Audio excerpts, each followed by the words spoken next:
الحمد لله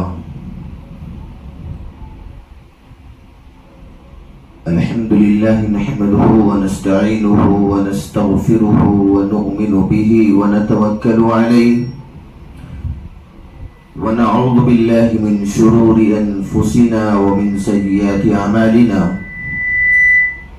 من يهده الله فلا مضل له ومن يضلله فلا هادي له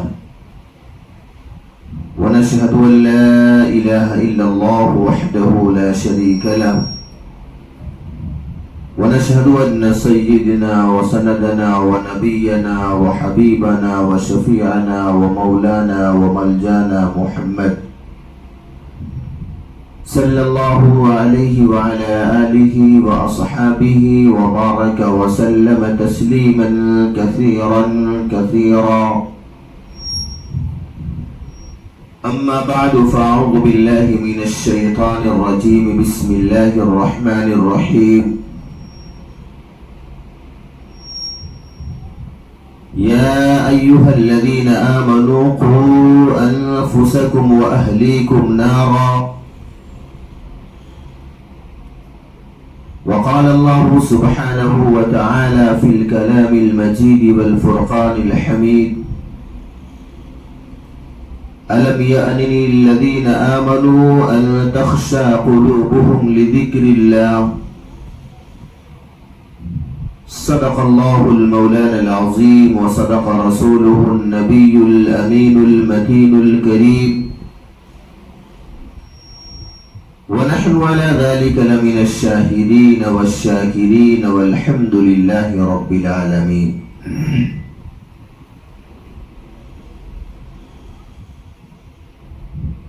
عزیزان گرامی،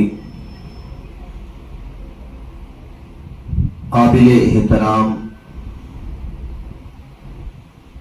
میرے دینی بھائی اور بہنوں، السلام علیکم ورحمۃ اللہ وبرکاتہ۔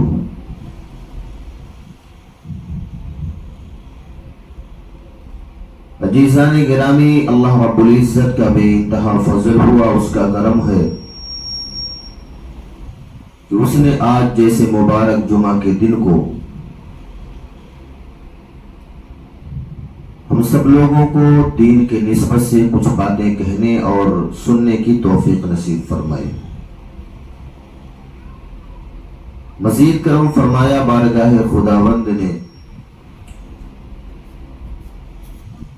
کہ ہم سب لوگوں کو ایسے نبی، محبوب نبی کا امتی بنایا، ایسے محبوب نبی کا امتی بنایا جن کو اللہ پاک نے سارے نبیوں کا امام بنایا، جن کی وجہ سے اللہ جل جلالہ و منوالہ نے یہ آسمانوں کے نظام کو سجایا، زمین کو پیدا فرمایا۔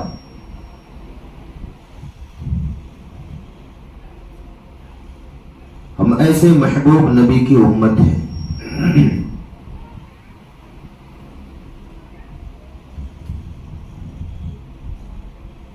ہم سب کے آقا جناب محمد الرسول اللہ صلی اللہ علیہ وسلم کی ذات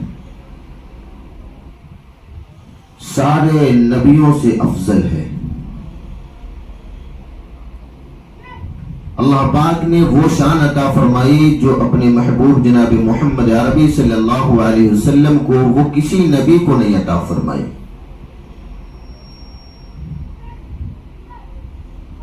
ہم ایسے محبوب نبی کی امت ہے کہ ہم سب کے آقا جناب محمد الرسول اللہ صلی اللہ علیہ وسلم اگر راستہ چلتے تھے تو کنکر، پتھر اور درخت بھی سلام کرتے تھے: السلام علیک یا رسول اللہ، السلام علیک یا نبی اللہ، السلام علیک یا حبیب اللہ۔ ہم ایسے نبی کی امت ہیں۔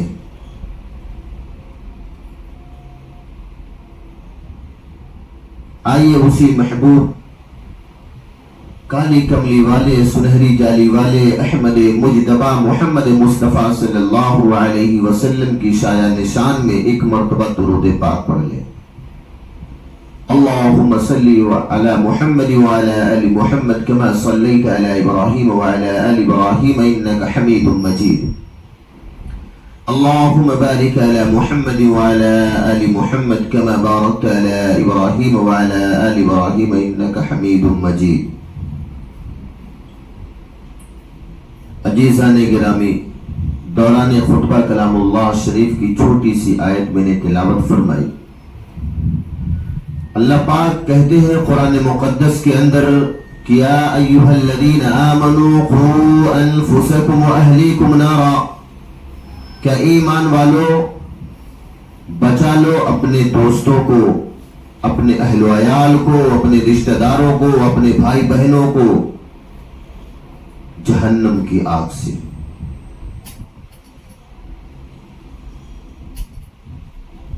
جہنم کی آگ بہت خطرناک ہے. ایک مرتبہ ہم سب کے آقا جناب محمد الرسول اللہ صلی اللہ علیہ وسلم نے دریافت فرمایا حضرت جبریل امین سے کہ اے جبریل بتا جہنم کیا ہے؟ اللہ پاک نے جہنم کو پیدا فرمایا تو جہنم کیا ہے اور کتنی خطرناک ہے؟ تو حضرت جبریل امین کہنے لگے کہ اللہ کے پیارے رسول صلی اللہ علیہ وسلم جہنم کو اللہ پاک نے پیدا فرمایا اور ساتھ جہنم کو اللہ نے پیدا فرمایا ہے. اس کے اندر جو آگ ہے اللہ پاک نے 3000 سال تک اس کو دہکایا، تب جا کے جہنم کی آگ تیار ہوئی.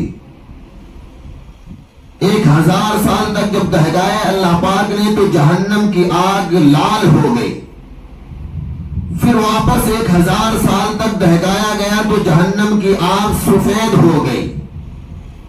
پھر حضرت جبریل امین فرمانے لگے کہ اللہ کے پیارے رسول صلی اللہ علیہ وسلم پھر 1000 سال تک اللہ پاک نے جہنم کی آگ کو دہکایا تو وہ بالکل کالی سیاہ ہو گئی. اتنی خطرناک جہنم کی آگ ہے. اللہ کہتا ہے یا ایھا الذین آمنوا قوا انفسکم واہلیکم نارا، کہ اے ایمان والو بچا لو اپنے بھائی بہنوں کو، رشتہ داروں کو، دوست احباب کو، اپنے عزیز و اقربا کو جہنم کی آگ سے. بڑی خطرناک ہے. اللہ پاک نے قرآن مقدس کے اندر خود ارشاد فرما رہا ہے. اس امت سے کتنا پیار کرتا ہے وہ خدا. وہ خود طریقہ بتلا رہا ہے کہ اپنے آپ کو، اپنے دوست و احباب کو، اپنے رشتہ داروں کو، اپنے بھائی بہنوں کو جہنم کی آگ سے بچا لو. حضرت جبریل امین کہنے لگے کہ اللہ کے پیارے رسول صلی اللہ علیہ وسلم جہنمیوں کو جو پانی پلایا جائے گا، اگر اس پانی کا ایک قطرہ اس دنیا کے اندر ٹپکا دیا جائے تو دنیا میں جتنے بھی سمندر ہیں سب کے پانی کھارے سے کڑوا ہو جائے. اور جبریل امین آگے فرماتے ہیں کہ اللہ کے پیارے رسول صلی اللہ علیہ وسلم جہنمیوں کو جو کپڑے پہنائے جائیں گے، اگر اس کپڑے کا ایک قطرن چھوٹا سا اس دنیا کے اندر ڈال دیا جائے تو سارے دنیا کے لوگ اس کی بدبو سے، اس کی گرمی سے خلا کو برباد ہو جائے.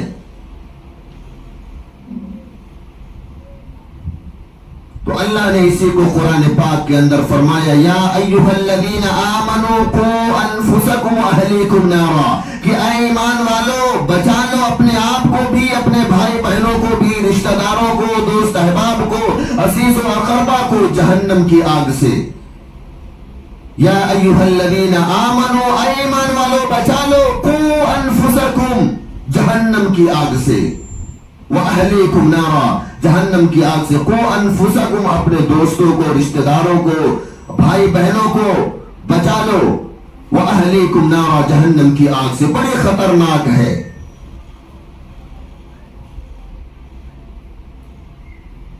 صحابہ کرام رضوان اللہ تعالی علیہم اجمعین کے سامنے جب جہنم کے بارے میں تذکرہ ہوتا تھا تو عزیزان گرامی صحابہ کرام رضوان اللہ تعالی علیہم اجمعین کے رونگٹے کھڑے ہو جاتے تھے.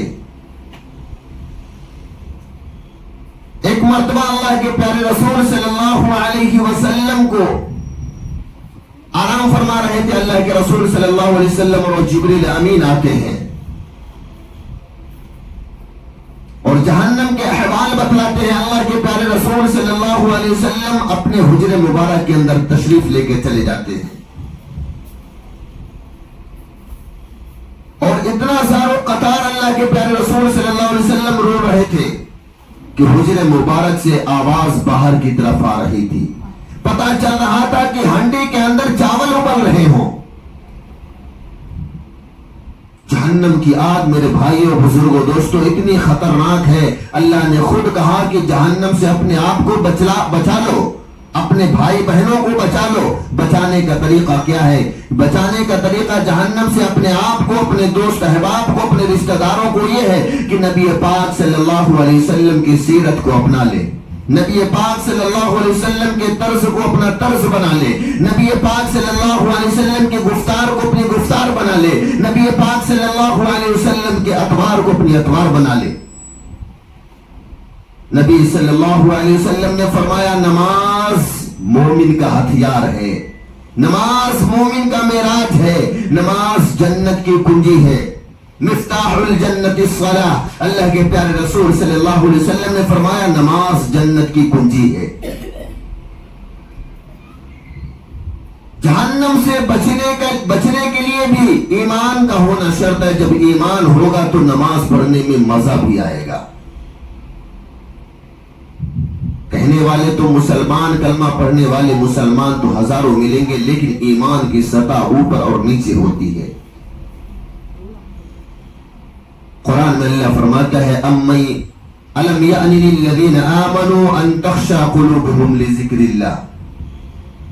اس کا ترجمہ اگر کرنے جائے تو بہت بہترین ترجمہ ہے، لیکن اس کی شارٹ کٹ میں اللہ پاک نے جو بات بتلائی ہے کہ اے ایمان والو کب سدھرو گے، اے میرے بندوں کب سدھرو گے؟ قرآن میں اللہ کہتا ہے سدھر جاؤ، من چاہی زندگی مت گزارو، بلکہ اللہ کہتا ہے رب چاہی زندگی گزارو۔ اور اگر میرے مطابق اپنی زندگی گزار کے آئے، نبی میرے محبوب کے طریقے پر اپنی زندگی گزار کے آئے، تو میں تم کو جہنم سے آزاد کر کر جنت میں پہنچا دوں گا۔ تمہارے لیے میں بہشت بھی تیار کیا ہوں، جنت بھی تیار کیا ہوں۔ اللہ فرماتا ہے، اللہ پاک کہتا ہے کہ میرے غصے کے آگے میری رحمت بہت آگے ہے۔ میں نے جہنم کو 7 بنایا اور جنت کو 8 بنایا ہے۔ اس سے پتا چلتا ہے کہ اللہ پاک کے غصہ جو ہے، اللہ پاک کا غصہ اپنے بندوں کے اوپر کم ہو سکتا ہے، اور اللہ کی رحمت بڑی وسیع ہے، غصے سے زیادہ ہے۔ اللہ کہتا ہے أَلَمْ يَأْنِ لِلَّذِينَ آمَنُوا أَن تَخْشَعَ قُلُوبُهُمْ لِذِكْرِ اللَّهِ۔ اے میرے بندوں کب سدھرو گے؟ کب نماز پڑھنا چالو کرو گے؟ کب زکوٰۃ دینا چالو کرو گے؟ کب قرآن کی تلاوت کرنا چالو کرو گے؟ کب میرے محبوب صلی اللہ علیہ وسلم کے نقش قدم پر چلنا شروع کرو گے؟ قرآن میں اللہ کہتا ہے، اور یہ اللہ کے رسول صلی اللہ علیہ وسلم نے فرمایا کہ موت سے پہلے ایک شخص پہنچا کہ بولا اللہ کے رسول صلی اللہ علیہ وسلم مجھے کون سے دن سب سے اچھی عبادت کرنا، کون سے دن سب سے افضل ہوتا ہے؟ اللہ کے رسول نے فرمایا موت سے ایک دن پہلے، کیونکہ موت سے پہلے آدمی جب عبادت کرنا شروع کر دے گا، سوچے گا کہ میرا آخری دن ہے، تو وہ بہت دل لگا کے عبادت کرے گا۔ وہ صحابی کہنے لگے اللہ کے رسول صلی اللہ علیہ وسلم ہم کو کیسے معلوم پتا چلے گا کہ موت کا آخری دن آج ہمارا آخری دن ہے، کل ہماری موت ہوگی؟ اللہ کے پیارے رسول صلی اللہ علیہ وسلم کی ذات اقدس پر قربان جائیے، انہوں نے فرمایا کہ ہر دن کو اپنا آخری دن سمجھو، ہر دن کو اپنا آخری دن سمجھو، تو عبادت کرنے کا مزہ ہی الگ ہوگا۔ کسی کو پتا نہیں کہ میری زندگی کس ٹائم تک ختم ہو جائے گی، میں کس دن تک زندہ رہوں گا، لیکن اللہ کے رسول صلی اللہ علیہ وسلم نے فرمایا جب آپ عبادت کرنا شروع کر دو تو سب سے پہلے یہی سوچو دل کے اندر کہ یہ میری زندگی کی آخری نماز ہے، آج یہ میری زندگی کا آخری دن ہے۔ تو اللہ کی عبادت کا کرنے میں ایسا مزہ آئے گا، ایسی لذتیں ملیں گی کہ رب خوش ہو جائے گا۔ ایک بہت بڑا ڈاکو، اللہ نے ڈاکوؤں کو بھی اپنا محبوب، اپنا برگزیدہ بندہ بنا لیا. بہت بڑا ڈاکو تھا، اس کے پاس بہت بڑی فوج بھی تھی. اس ڈاکو کا نام تھا فضیل. بہت بڑا ڈاکو تھا. اس کا کام تھا لوگوں کے مالوں کو لٹوانا. پہلے قافلہ بنا بنا کے لوگ سفر کیا کرتے تھے، ایک جگہ سے دوسری جگہ جایا کرتے تھے. تو یہ ڈاکو جو تھا فضیل نام کا بہت بڑا ڈاکو تھا. اس کے نام کو سننے کے بعد اچھے سے اچھے لوگ دہل جاتے تھے. یہ کسی سے ڈرتا نہیں تھا، یہ سیدھا کاٹ مار کا کام کرتا تھا. مال لوٹو یا تو اگر پھر ضرورت پڑے تو اس کی گردن کو اس کے تن سے جدا کر دو. بڑا خطرناک تھا. کافی دور دور تک اس کی دہشت پھیلی ہوئی تھی.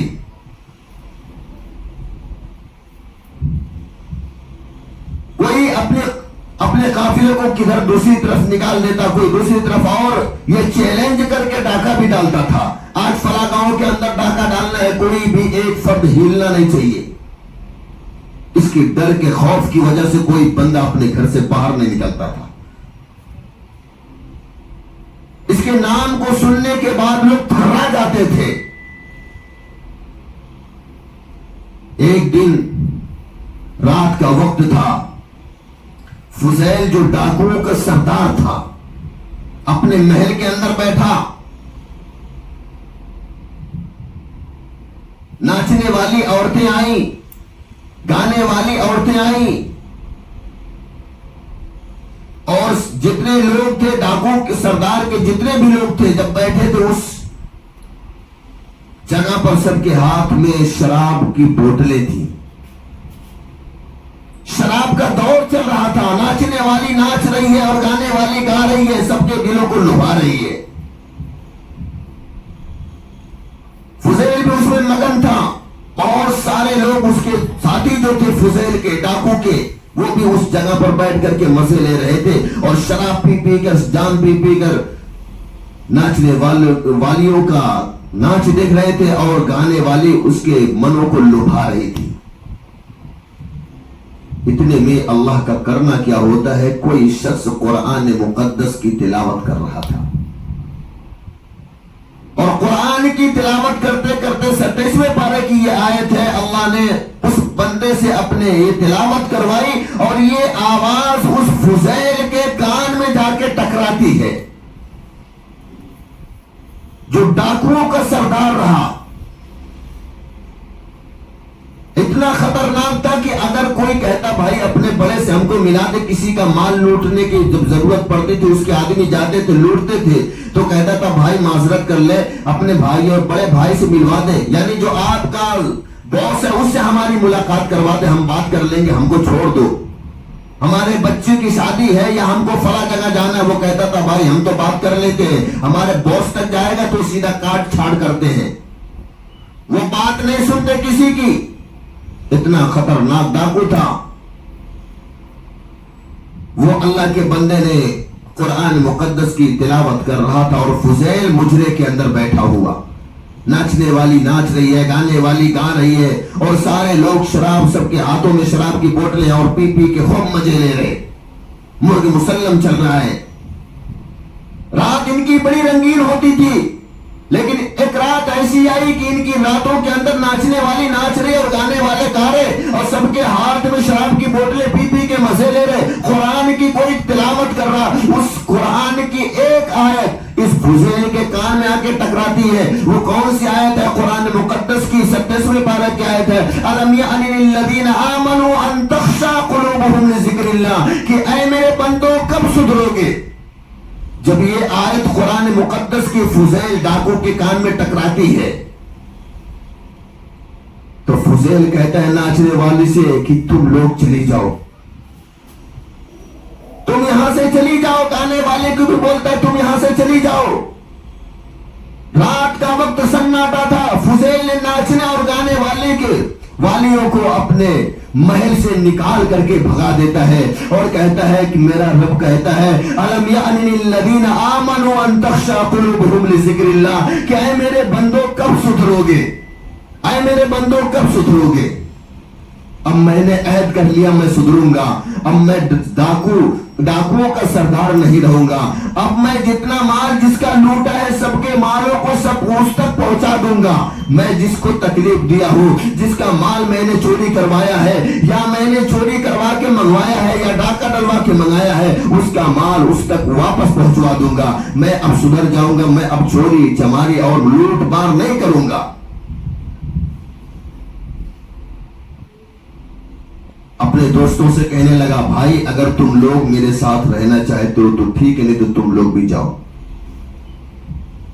سارے لوگوں نے کہا بھائی جب ہمارا بوس ہمارا سردار جب سدھر رہا ہے تو ہم بھی سدھریں گے، جب ہمارا بوس سدھر رہا ہے تو ہم بھی سدھریں گے۔ اس نے کہا ٹھیک ہے، چلو سب کے سب وضو بناؤ اور 2 رکعت نماز پڑھ لو، اللہ پاک سے سچی پکی توبہ کر لو، اپنے گناہوں سے ندامت کر کے اللہ کے سامنے اپنے آنکھوں سے آنسو ٹپکا کے رب کو راضی کر لو۔ رب کہتا ہے قرآن مقدس کے اندر الم یعن للذین آمنوا ان تخشع قلوبہم لذکر اللہ، کہ اے میرے بندوں کب سدھرو گے؟ اب وقت آ گیا ہے سدھرنے کا۔ فضیل نے کہا اب وقت آ گیا سدھرنے کا، آج کے بعد ڈاکو ہم لوگ ڈاکہ نہیں ڈالیں گے، آج کے بعد چوری نہیں، ڈاکہ زنی نہیں، آج کے بعد لوٹ مار نہیں، دوسرے کا حق دبانا نہیں، کسی کی جائیداد پہ قبضہ نہیں کرنے کا، آج اسے ہم لوگ سدھر گئے۔ سارے لوگوں نے وضو بنایا، 2 رکعت نماز پڑھی اور اللہ کے سامنے گڑ گڑا کر اللہ سے توبہ استغفار کیا، اپنے گناہوں پہ شرمندہ ہو کر اللہ کے سامنے ندامت کے آنسو گرائے۔ اللہ کو بے حد محبوب، اللہ کو پسند آیا، اللہ نے اپنا ولی بنا لیا۔ صبح میں اعلان کرواتا ہے، سب لوگوں کو بھیجتا ہے، وہ فضیل کہتا ہے بھائی گاؤں گاؤں جاؤ اور اعلان کرو فضیل نے جس کا مال لوٹا ہے، جس کے زمین پر ناجائز قبضہ کیا ہے اور جس کا مال فضیل نے لوٹوایا ہے یا اس کے ساتھیوں نے لوٹا ہے، وہ آ کر کے وہ فضیل اس کا مال واپس دیں گے، وہ آ کر کے اپنے مال کو لے، اپنے زمین جائیداد کے کاغذات کو لے اور واپس چلا جائے۔ جب یہ گاؤں گاؤں میں اعلان ہوا تو لوگ ٹہل گئے، ڈر لگنے لگا لوگوں کو کہ کوئی سازش نہ کر رہا ہو، وہ فضیل کیسے سدھرے گا جس کی ہیبت بچوں سے لے کر کے بوڑھوں کے دلوں کے اندر ہے، اگر اس کا نام کسی کے سامنے آ جائے تو اس کے روٹے تھرا جاتے ہیں، ایسا آدمی کیسے سدھر سکتا ہے؟ لیکن فضیل نے خود گاؤں گاؤں جا کے اعلان کرنا شروع کر دیا، کوئی نہیں آ رہا تھا، فضیل سب گاؤں گاؤں گیا کریا دیہات جا کے اعلان کرنے لگا بھائی جس کا حق میرے اوپر ہے یا جس کا مال میں نے لوٹا ہے یا میرے ساتھیوں نے لوٹا ہے یا جس کی زمین پر میں نے قبضہ کیا ہے، جس کے زیورات میرے پاس پڑے ہوئے ہیں، جس کا حق میرے اوپر ہے، وہ آئے فلاں میدان میں، سارے کاغذات، سارے زیورات، ساری چیزیں رکھی ہوئی ہیں، وہ اپنی آ کر کے اپنی چیزیں لے کر جائیں۔ میرا رب قرآن میں کہتا ہے الم یعن للذین آمنوا ان تخشع قلوبہم لذکر اللہ، کہ اے میرے بندوں کب سدھرو گے؟ اے میں فضیل ہوں، اس رب کا واسطہ دے کے کہتا ہوں کہ میں سدھر گیا ہوں، سارے لوگ جس کا حق میرے اوپر ہے وہ آئے اپنا حق لے اور چلا جائے۔ کتابوں میں لکھا ہے کہ اتنی بڑی لائن لگی، لوگ آتے گئے، لائن لگتی گئی، اپنے اپنے سامان لے کے گئے، صبح سے دوپہر ہو گئی، سامان لے کے جانے لگے، صبح دوپہر سے شام ہو گئی اور اپنی سامان اپنی چیزیں لے کے جانے لگے۔ شام کا وقت ہوا، جب ختم سارا سامان ہو گیا، آدمی بھی ختم ہو گئے، تو فضیل نے ٹھنڈی سانس لی، بولے کہ اس رب کے سامنے میں کیا منہ دکھاؤں گا؟ اللہ کا شکر ادا کیا کہ اب آدمی بھی ختم ہو گئے اور سامان بھی ختم ہو گیا۔ ہم محنت مزدوری کر لیں گے، خون پسینے کی کمائی سے اپنے پیٹ کو پالیں گے، لیکن آج کے بعد نہ ڈاکہ ڈالیں گے، نہ چوری کریں گے، نہ کسی کے مال پر ناحق قبضہ کریں گے۔ فضیل نے اپنے ساتھیوں سے کہا بھائی وضو بناؤ، 2 رکعت نفل نماز پڑھ لو، اللہ کے بارگاہ اللہ کا شکر ادا کرو۔ سارے ساتھیوں نے وضو بنایا, نماز پڑھنا شروع کیا. سلام پھیرنے کے بعد ایک یہودی پہنچتا ہے, کہتا فضیل تیرے اوپر میرا حق ابھی باقی ہے. فضیل کہنے لگا, جس وقت وہ ڈاکو تھا اگر اس طریقے سے بولا ہوتا تو اس کی گردن پتہ نہیں کہاں جاتی. وہ ڈانٹ کر بولا تیرے اوپر میرا حق باقی ہے, میں یہودی ہوں, فلاں باغ کا مالک ہوں, تو میرے باغ میں اپنے ساتھیوں کے ساتھ آتا تھا اور اس میں سے پھل توڑتا تھا, کبھی کچا ہی کھاتا تھا, کبھی بیٹھ کے کھاتا تھا, کبھی اس کے جوس بنا کے پیا کرتا تھا, مجھے میرا حق چاہیے. اس نے کہا بھائی تمہارا جو ہے وہ ایک کاغذ پہ لکھ کے دے دو, ہمارے پاس تو اب کچھ نہیں بچا ہے, ہم محنت مزدوری کریں گے اور اپنے خون پسینے کی کمائی سے تمہارا بھی حق ادا کر دیں گے, تمہارے قرض کی ادائیگی کر دیں گے. اس نے کہا نہیں مجھے اب بھی چاہیے. فضیل نے کہا بھائی میرے پاس تو کچھ نہیں ہے. وہ یہودی کہنے لگا کہ اگر تو ابھی مجھے نہیں دیتا ہے تو میں قیامت کے دن تیرے نبی سے تیری شکایت کروں گا, تیرے رب کے سامنے تیری شکایت کروں گا. فضیل کہنے لگا بھائی میں تو اپنے ظلم سے میں توبہ کر لیا ہوں, سچی پکی توبہ کر لیا ہوں, اب میرے پاس کچھ نہیں بچا ہے, مجھے پریشان مت کرو, تم لکھ کے دے دو, میں پورا اپنے ساتھیوں کو لے کے محنت مزدوری کروں گا, خون پسینے کی کمائی سے لا کر کے طرح ایک ایک پائی کا حساب دے دوں گا. اس نے کہا نہیں. سامنے پہاڑ دکھ رہا ہے. اس نے کہا ہاں. کہا میرا 2 کام تجھے کرنا پڑے گا. بولے پہلا کام کیا کرنا بھائی, چل محنت مزدوری کروا لے. یہودی نے کہا نہیں. یہ سامنے پہاڑ دیکھ رہے ہو؟ بولے ہاں. کیا اس پہاڑ کو 10 قدم آگے لے کے جا کے کرنا ہے. فضیل نے کہا بھائی یہ تو ناممکن ہے, پہاڑ کو اٹھا کے 2 سے 10 قدم دور لے کر جا کے پہاڑ کو رکھنا یہ بہت مشکل کام ہے, یہ نہیں کر سکتا. وہ یہودی کہنے لگا اگر تو یہ کام نہیں کرے گا تو میں تجھے معاف کرنے والا نہیں, تیرے ساتھیوں کو معاف کرنے والا نہیں, اور قیامت کے دن اللہ اور اس کے رسول کے سامنے میں تیری شکایت کروں گا. اس نے کہا ٹھیک ہے بھائی. جب نبی سے شکایت کرنے کی دھمکی دینے لگا تو انہوں نے کہا, فضیل نے اپنے ساتھیوں سے فاوڑا اٹھاؤ اور چلو, پہاڑ کو توڑ توڑ کے 10 قدم دور لے کے جا کے پھینکیں گے. سارے ساتھی جو تھے فضیل کے سب نے پھاوڑا اٹھایا اور پہاڑ کے اوپر چلے گئے. صبح سے شام ہو گئی, پتھر ٹوٹنے کا نام ہی نہیں لے رہے, تھوڑے تھوڑے ہوئے لے کے جا کے 10 قدم دوری پہ ڈالے لیکن ٹوٹنے کا نام نہیں. فضیل بارگاہ الہی میں اپنے ہاتھوں کو اٹھاتا ہے اور کہتا رب جس وقت میں ڈاکو تھا اس وقت جو میں چاہتا تھا کر لیتا تھا, اب تو میں تو سچی پکی توبہ کر کے تیرا بندہ بن گیا ہوں. میں نے عہد کر لیا ہے کہ آج کے بعد کسی کے دل کو تکلیف نہیں پہنچاؤں گا, آج کے بعد کسی کے مال پر ناحق قبضہ نہیں کروں گا, میں تو تیرا سچا بندہ بن گیا ہوں. میرے رب جب میں اس وقت تھا تیری نافرمانی کیا کرتا تھا تب تو نے مجھے کبھی کسی کے سامنے ذلیل نہیں کیا. اور یہ یہودی کہتا ہے تیرے محبوب سے تیرے نبی سے میں شکایت کروں گا قیامت کے دن. یہ میرے اللہ میں بہت کمزور ہوں, یہ پہاڑ کو بولتا ہے 10 قدم دور اٹھا کے کر. اتنا کہنا تھا کہ چاروں طرف بادل اندھیرا چھا گیا, چاروں طرف اندھیرا چھا گیا اور ایک ایسی ہوا چلی, اتنی زوردار ہوا چلی کہ وہ پہاڑ اللہ پاک اٹھا کر 10 قدم دور کر دیے. کچھ دیر کے بعد جب بادل غائب ہوتا ہے, ہوا بند ہوتی ہے تو پتہ چلتا ہے یہاں سے پہاڑ اٹھ کے وہاں چلا گیا.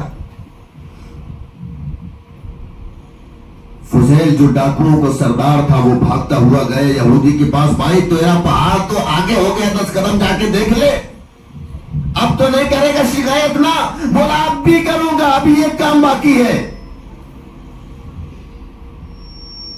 اس نے کہا بھائی اب کیا کرے گا؟ بولا نہیں اب تو اپنے ساتھیوں کو چھوڑ دے، تو میرے ساتھ اکیلا میرے گھر پہ چل۔ تو لے کے اپنے گھر پہ آیا اور کہا وہ گٹھری دیکھ رہا ہے، گٹھری، اس گٹھری کے اندر سونے ہیں، میں نے باندھ کے رکھا ہے، اور وہ اٹھا کے لے کر آ، اور اس کے اندر گنتی کر گٹھری کے اندر کتنے سونے کے ڈھیر ہیں، بڑے بڑے ٹکڑے کتنے ہیں سونے کے۔ وہ کہنے لگا بھائی میں مال و زر سے دور بھاگنے لگا ہوں، یہ کام مجھ سے مت کروا، مجھے لالچ میں مت دے، کیونکہ میرا رب کہتا ہے قرآن میں الم یعن للذین آمنوا ان تخشع قلوبہم لذکر اللہ، کہ میرے بندوں کب سدھرو گے؟ وہ فضیل کہنے لگا میرے بھائی مجھے معاف کر دے، مجھ سے یہ کام مت کرا، مجھے مت لالچ دے، میں اب سدھر گیا ہوں۔ وہ یہودی کہنے لگا نہیں، اٹھا کے لاتا ہے یا تو پھر قیامت کے دن تیرے نبی سے تیری شکایت کروں گا۔ فضیل مجبور ہو گیا، جب دھمکی دینے لگا نبی سے تیری شکایت کروں گا۔